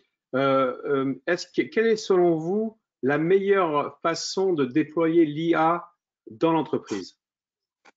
Aussi une vaste question. On s'y frotte pas mal en ce moment parce qu'on veut passer effectivement à l'échelle. Bon, le premier truc assez classique, j'en ai parlé tout à l'heure, des données, des modèles, il faut vraiment déjà avoir ça. Aujourd'hui, la problématique, c'est qu'on les a, mais pas forcément au même format, pas forcément stocké de la même façon. On n'a pas toujours tout gardé. Voilà, c'est pas toujours très propre. Voilà. Donc il y a une deuxième étape du coup qui est de mettre en place une organisation autour de ces données. Ça peut être des plateformes de données avec des méthodologies, des méthodes, une gouvernance autour de ça. Et ça, c'est quelque chose qu'on est en train de structurer sérieusement pour vraiment rationaliser l'utilisation des données et des modèles, notamment en ingénierie. Ensuite, sur ces données, voilà, il va falloir faire de la valorisation, il va falloir fournir des outils aux ingénieurs, data scientists ou ingénieurs de valorisation des modèles. Donc il y aura des librairies, il y aura de l'outillage, il y aura des outils d'auto machine learning par exemple, des solvers pour les gens qui font de la recherche opérationnelle. Donc on a besoin d'outillage accessible et sur lesquels les gens peuvent s'appuyer. Et puis évidemment, pour se déployer cette IA, il faut des compétences, des skills, des connaissances. Il faut que les gens soient formés. Donc là, voilà, la stratégie, c'est on va former les gens, on va embaucher des nouveaux, on va embaucher des jeunes. J'ai entendu tout à l'heure, on a embauché des jeunes, etc. Mais évidemment, nous aussi, on embauche des jeunes et des moins jeunes d'ailleurs, pour nous aider sur ces sujets-là. et pour amener des connaissances. Et ce que je dis souvent, c'est que j'essaie de démocratiser l'IA et j'essaie de faire en sorte que l'IA, en fait, soit maintenant au catalogue des connaissances des ingénieurs. Et ça, c'est en gros que ce soit un réflexe plus évident que ce que ça a été avant. Et ça, c'est plus une acculturation qu'une formation encore aujourd'hui. Voilà, il faut continuer. Et est-ce que vous pensez qu'il y a des pièges qu'il faudrait éviter dans ce déploiement de l'IA? Alors, oui, il y en a. On est tombé dedans, certains, évidemment. Enfin, je pense que tous autour de la table, on est à peu près convaincus que l'IA, ça marche. Ça marche, ça donne des super résultats, dans certains cas, en tout cas. Et ça disrupte certains algos anciens en termes de performance, en termes de rapidité de mise au point, etc., etc. Mais j'aurais tendance à dire attention, il ne faut pas croire que ça résout tout. Faut pas se limiter à un seul type d'IA. Souvent, on a tendance à résumer l'IA à machine learning. Et c'était bien aujourd'hui dans le panel parce qu'on a adressé d'autres sujets et souvent, j'entends parler que de machine learning. Et nous, notre problématique, elle n'est pas que là. Hein. On parle d'hybride, on parle de recherche opérationnelle, on parle d'optimisation, on parle de symbolique, etc. Donc voilà. Donc, il faut aussi ne pas vouloir en faire une affaire que de spécialistes et de cloisonner trop le sujet. Ça, c'est une tendance qu'on avait eu à faire au début. Là, on est plutôt dans une tendance de former et d'élargir. Notre aspect, c'est de ne pas vouloir tout faire tout seul en tant qu'industriel. Alors, nous, on est très fort pour vouloir tout faire tout seul, mais on essaie de s'ouvrir depuis quelques années à l'open innovation, à des startups. J'en ai entendu quelques-unes là, et d'ailleurs certaines avec qui on travaille directement ou indirectement avec. Et pour essayer d'avancer dans certains sujets, on ne pourra pas être expert dans tous les domaines, et il faut aller se faire aider sur certaines pépites pour accélérer et la montée à l'échelle sur nos problématiques. Voilà. Et puis un dernier axe, piège à éviter, c'est ce que des fois on a tendance à avoir été, c'est être ce que j'appelle une POC factory. Donc, faire des POC, et puis à la fin se rendre compte que soit on n'a pas l'argent, soit on n'a pas le temps, soit ça aboutit pas, et perdre quand même pas mal de temps, tout en se disant ah, mais ça a bien marché, mais on ne sait pas continuer, on ne sait pas trop quel est le ROI. Donc, on essaie d'être un peu plus pragmatique là sur le choix, les orientations et les priorisations de nos sujets. Ok, et maintenant, j'aimerais qu'on parle un petit peu de l'écosystème local.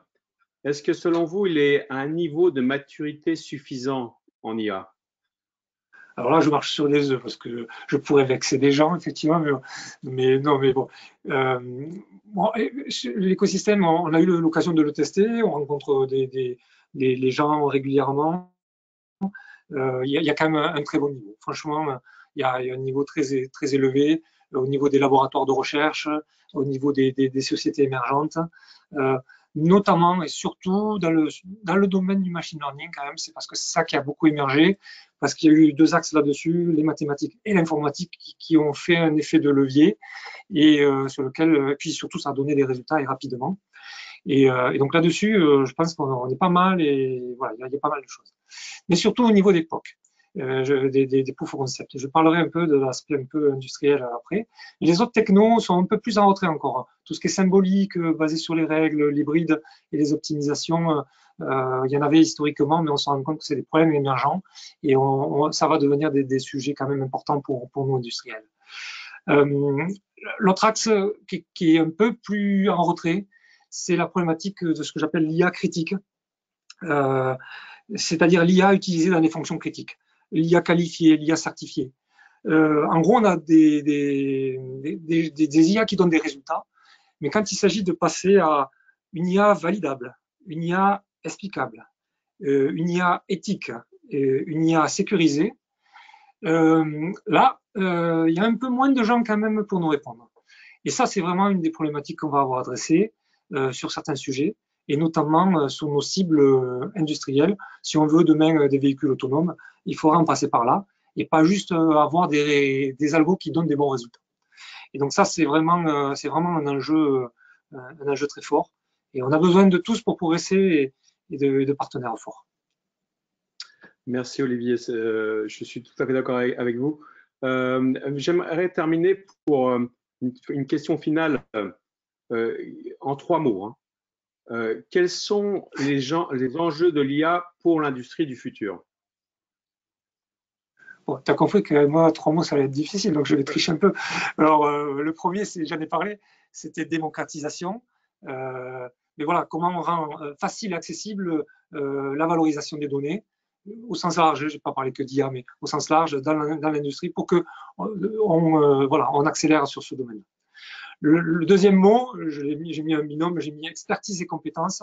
Et voilà, il faut continuer à progresser tous pour avoir une meilleure maîtrise de ces systèmes et de ces algos et de ces cibles autour de l'IA. Et en troisième, j'ai mis open innovation et partenariat. Et parce que comme je l'ai dit auparavant, on a besoin des autres et on ne pourra pas y aller tout seul. Voilà. Merci Olivier. Et merci de m'avoir invité. On est dans le timing, je crois. Impeccable. Merci beaucoup Jean-Marie et Olivier. Donc, nous poursuivons notre chemin en fait. Hein. Donc, qu'est-ce qu'on a vu en fait? Un grand constructeur qui a témoigné.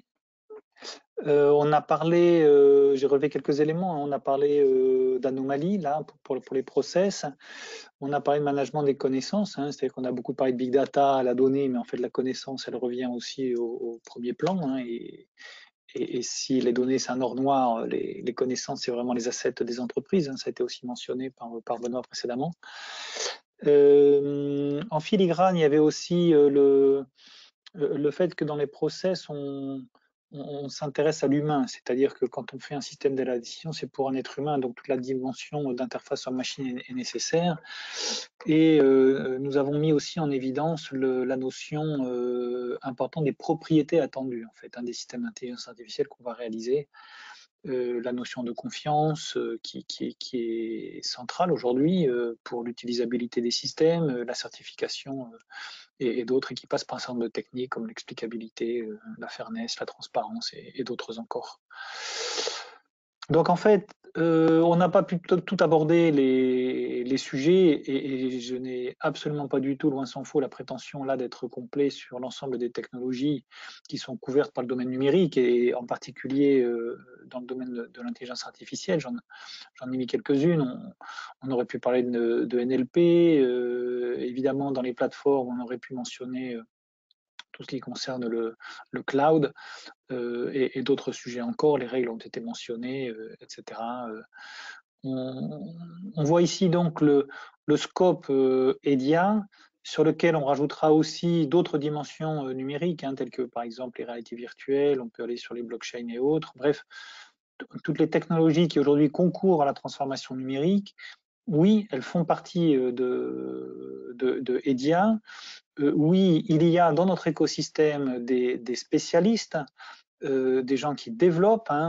Vous avez vu qu'on a cherché à cartographier notre écosystème avec des notions de providers de technologie, ceux qui vont apporter de la technologie de simulation, d'optimisation, d'apprentissage et d'autres, des intégrateurs qui vont utiliser qui vont intégrer en fait ces technologies-là pour leurs propres produits, avec les utilisateurs finaux. Alors, pourquoi a-t-on fait cette cartographie en définitive? C'est parce que de façon sous-jacente, il y a deux raisons. La première, c'est que l'un de notre rôle, c'est bien de mettre en relation des gens qui ont des besoins et des gens qui ont des solutions. Donc des intégrateurs qui veulent utiliser les technologies à l'état de l'art avec des providers qui sont capables de pouvoir apporter cette technologie.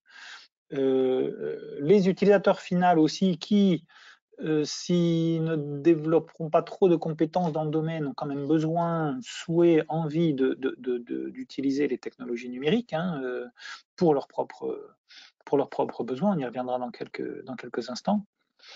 La deuxième raison, c'est lié aussi à la formation, c'est-à-dire que les besoins de formation pour un provider, un intégrateur, un utilisateur ne sont pas forcément les mêmes, mais par contre, ils sont importants. Nous avons une action là-dessus, sur la formation, les besoins qui peuvent être exprimés par nos membres sont importants. Vous pouvez nous les communiquer, interagir avec nous. Je reviendrai aussi dans quelques instants sur le sujet. Donc voilà le scope technique.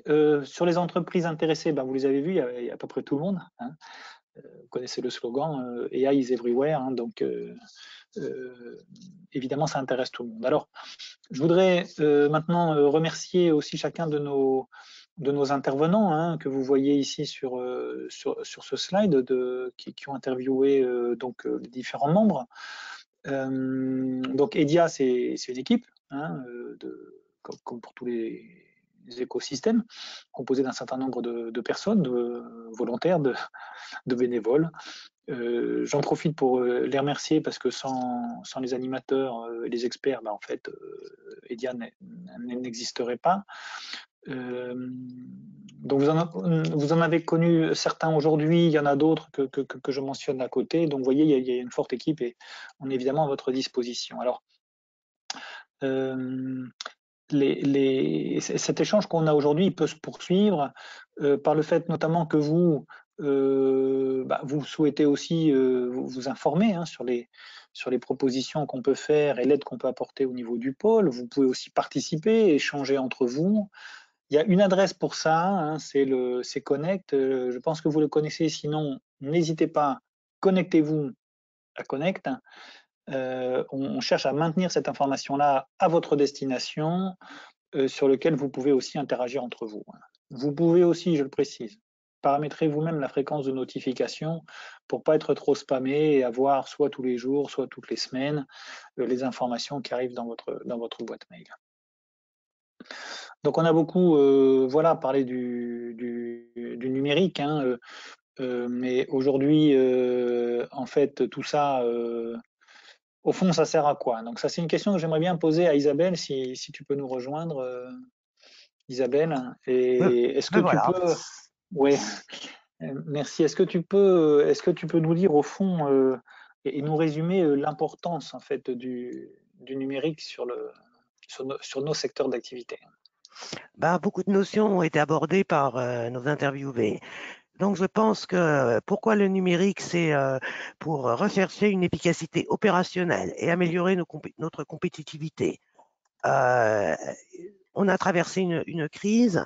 On sait que le gros concurrent a souffert, mais il est en train de se réformer et donc il va redevenir beaucoup plus fort. Donc, il est fondamental que l'ensemble de la filière agisse de même. Donc, nous, on est convaincus que l'IA apporte une valeur ajoutée dans les entreprises, partout, dans les opérations, dans le service, les achats, etc. Il n'y a pas que dans l'embarqué, mais c'est vraiment dans tous les processus de l'entreprise. C'est cette fameuse transformation numérique que les gens appellent. Donc, il y a ce besoin au niveau des secteurs stratégiques de préserver notre filière qui a souffert. Et ce que vous avez pu voir aussi, c'est que EDIA est au service de tous les autres écosystèmes. Mais pas que, en tant qu'écosystème. Donc, on a nos clients qui sont les secteurs stratégiques, aéronautique, spatiale et drone, mais nous avons notre capacité et la mission aussi d'ouvrir à nos membres et à nos adhérents d'autres secteurs d'activité, médical, tourisme, etc. Donc ça, c'est des choses sur lesquelles on a envie de vous aider, parce que c'est une façon aussi de supporter la crise et de bénéficier des avancées qui peuvent être faites dans d'autres secteurs d'activité, car le numérique, il est agnostique au niveau des applications. Un autre message important que j'aimerais vous convaincre, c'est que le numérique, c'est accessible. C'est pas que réservé aux gros. On a eu des exemples donnés.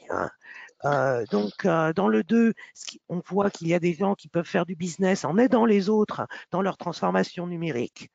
Et nous, EDIA, on est là pour faciliter ces contacts, ces échanges, recenser des besoins de formation, les diffuser, aider à la recherche de financement. Et comme la technologie évolue très vite, je vais me tourner vers notre président Nicolas et je vais lui demander si lui, il pense qu'on est armé vis-à-vis de ces évolutions. Alors oui, on est armé. Alors d'abord, je voudrais dire que moi, je ne suis pas un spécialiste d'IA, je suis un informaticien, je dirige par contre un centre de recherche et je travaille dans un institut qui fait beaucoup d'IA. je suis pas non plus dans la filière aéronautique aérospatiale. Donc du coup, j'ai un regard sur tout ce qu'on discute aujourd'hui ou de manière régulière au sein d'EDIA qui est doublement décalé parce que je suis pas prioritairement dans cette filière-là et je suis pas non plus spécialement attaché à l'IA. Donc c'est pour expliquer un petit peu quelques messages que je voudrais passer aussi. Donc pourquoi on est bien armé au sein de EDIA, du pôle ou plus généralement en Occitanie, Nouvelle-Aquitaine?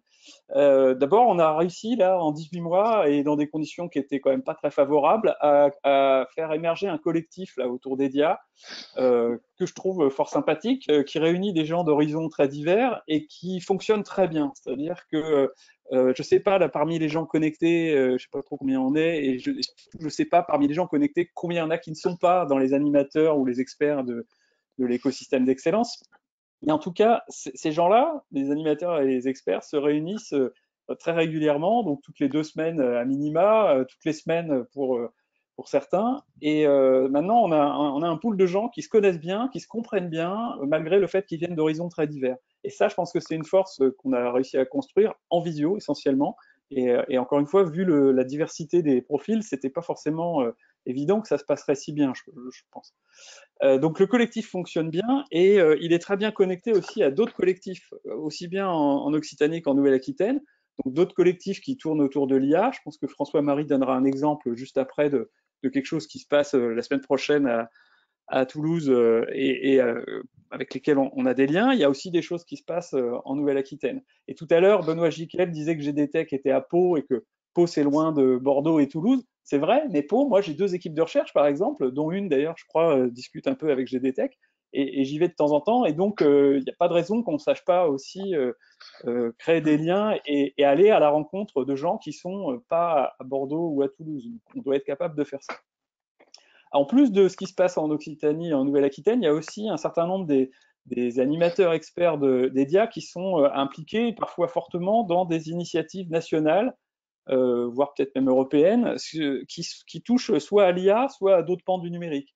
Donc je pense par exemple à des actions qui sont dans le cadre du programme national de recherche en IA, type confiance.ai, là, dont vous avez peut-être entendu parler récemment, ou pour être sur un sujet encore plus actuel, les stratégies d'accélération et le PEPR qui sont en train d'être discutés dans le cadre du plan de relance et dans lequel il y a évidemment un gros volet IA, mais il y a aussi de la cybersécurité, il y a aussi de l'exascale, il y a aussi du quantique. Et ça, c'est des sujets connexes aux sujets qui ont été évoqués aujourd'hui, mais parfois extrêmement connexes. C'est-à-dire quand je vais refaire de la pub pour GDTech, mais c'est pas. J'ai bien aimé tous les autres aussi, hein, pour que ce soit clair. Mais parce que là, ça parlait de simulation, ça parlait de HPC. Que va devenir le HPC? Quel est le futur du HPC? C'est le genre de sujet qu'on a discuté dans le cadre d'EDIA. Et donc, évidemment, les choses qui se discutent en ce moment dans le cadre du plan de relance lié au calcul, c'est un sujet qui est important. Et donc, EDIA, au sein d'EDIA, il y a des gens qui sont bien connectés à toutes ces initiatives et qui peuvent peut-être vous aider à vous y retrouver là-dedans. Et alors, un point donc important pour moi, c'est que le numérique, c'est pas un phénomène naturel. C'est quelque chose que je répète régulièrement. C'est pas comme les plantes qui poussent et qu'on peut regarder pousser. C'est pas un truc qui arrive. C'est pas non plus, du coup, comme c'est pas un truc qui arrive, c'est pas un train qui arrive et dans lequel il faut monter. C'est pas un virage qu'il faut pas rater. C'est pas une course non plus. Donc chaque fois que j'entends des gens qui disent il faut pas rater le train du deep learning, on est en retard sur les Chinois ou je ne sais pas quoi, moi c'est pas comme ça que je vois le numérique. Le numérique c'est une construction 100% humaine, donc c'est quelque chose qu'on décide, c'est quelque chose qu'on conçoit. C'est un levier puissant de transformation, d'innovation, de résilience. Il y a eu plein d'exemples qui ont été donnés cet après-midi, mais c'est quelque chose dont on doit se saisir et qu'on doit mettre au service de sa propre vision stratégique. Donc moi, je ne vais pas vous dire lancez-vous dans l'IA parce que c'est à la mode. La question, c'est plutôt quel est votre problème, quelles sont vos envies, et ensuite en quoi le numérique peut vous aider à atteindre vos objectifs. Si c'est de l'IA, c'est super. Si c'est pas de l'IA, c'est pas grave. Il y a plein d'autres moyens dans le numérique d'arriver à ses fins. Et parfois, d'ailleurs, les méthodes d'IA les plus à la mode sont pas forcément la meilleure façon ou la façon la plus simple et la plus efficace d'arriver à ses fins. Donc le message que je voulais faire passer, c'était emparez-vous du numérique et n'hésitez pas à faire appel aux experts, aux animateurs d'EDIA, parce que, comme je l'ai dit tout à l'heure, il y a plein de compétences, ça a été dit aussi par plusieurs intervenants, il y a plein de compétences, c'est un réseau qui se connaît bien, qui se voit très régulièrement. Alors le thème aujourd'hui, enfin l'atelier le titre c'était atelier technique, donc ça n'a pas été très technique, mais on est d'accord qu'il y a eu quand même toute une diversité de sujets abordés et que si on était rentré dans les détails techniques, on n'aurait jamais pu parler d'autant de sujets. Donc si vous trouvez qu'il n'y a pas eu assez de détails techniques sur tel ou tel sujet, eh ben, venez nous voir et puis on organisera d'autres webinaires sur des sujets plus pointus. Comme j'ai dit, il y en a eu récemment, il y en aura d'autres, j'imagine. Le mot de la fin, peut-être, pour François-Marie ou Isabelle. On t'écoute. À vous. À vous, Cognac G, comme on disait. Vas-y, François-Marie. En fait, moi, j'ai pas tant de mots de fin. Alors, je vois qu'il n'y a pas de questions, donc écoutez, bon, il y a pas de souci, c'est encore temps à en poser, sinon on va s'arrêter là. Je voulais juste mentionner, je vous ai mentionné deux des webinaires qu'on va organiser sous peu. Effectivement, je voulais aussi vous rappeler, pour ceux qui sont intéressés, que le pôle est co-organisateur de Future Intelligence, hein, ça se passe la semaine prochaine. De quoi est-ce qu'on va parler? On va parler du numérique, hein, d'IA notamment, sur, disons, pas mal de sujets quand même, hein, parce que ça va, si c'est un petit peu orienté initialement sur les sujets transport et mobilité, en fait, on abordera des questions assez larges, hein, l'IA et la défense, l'IA et la sécurité, la cybersécurité, l'analyse des risques, les contrôles des véhicules, l'IA et la formation, l'IA et les stratégies, on ouvrira d'ailleurs par les stratégies françaises et européennes. Donc un panel assez large dont l'ambition, on va dire oui, l'ambition clé, c'est d'éclairer sur ce qui peut être fait aujourd'hui en IA, quels sont les défis de demain, mais aussi les résultats d'aujourd'hui, hein, parce que comme on l'a vu, je pense, et comme on a essayé de le partager, c'est que l'IA, ça marche. On vient d'insister là-dessus. Merci Isabelle. L'IA est accessible aussi à chacun d'entre nous, selon les besoins. Et merci Nicolas de bien préciser que, comment dirais-je, notre ambition, c'est pas de mettre de l'IA à toutes les sauces et puis voir après ça à quel problème on peut répondre, mais bien que ça puisse servir dans le développement des entreprises. Hein, et on pense que c'est des technologies qui peuvent le faire, mais à utiliser à bon escient. Donc, si vous êtes intéressé, vous aurez aussi là un éclairage assez intéressant avec des personnes qui sont extrêmement compétentes dans leur domaine. Hein. On va faire par exemple, je prends juste un exemple, mais sur la cybersécurité, on va faire intervenir le patron de l'ANSSI, de l'Agence nationale de sécurité des systèmes d'information. Qui mieux que lui peut nous indiquer quel est le panorama là-dessus, hein, etc., etc. Je voudrais donc en fait terminer. Je vois qu'il n'y a pas de questions, donc je vous propose qu'on arrête. Comme ça, vous gagnerez du temps ce soir, hein, et le temps, c'est précieux. Je voudrais absolument remercier les participants d'être restés jusqu'au bout, en espérant que les sujets ont pu être intéressants pour vous, vous éclairer, et puis voilà. Comme on l'a dit, et je me permets de le répéter en tant qu'animateur de la structure permanente, là, on est à votre disposition évidemment sur ces sujets-là. Et je voudrais enfin terminer par remercier nos intervieweurs et nos interviewés d'avoir bien voulu se prêter à ce jeu. Personnellement, moi, j'ai pris beaucoup de plaisir à vous écouter. Donc, je vous souhaite une excellente soirée et une bonne fin de séminaire. Merci. Merci encore. Merci à toutes et tous. Au revoir. Merci.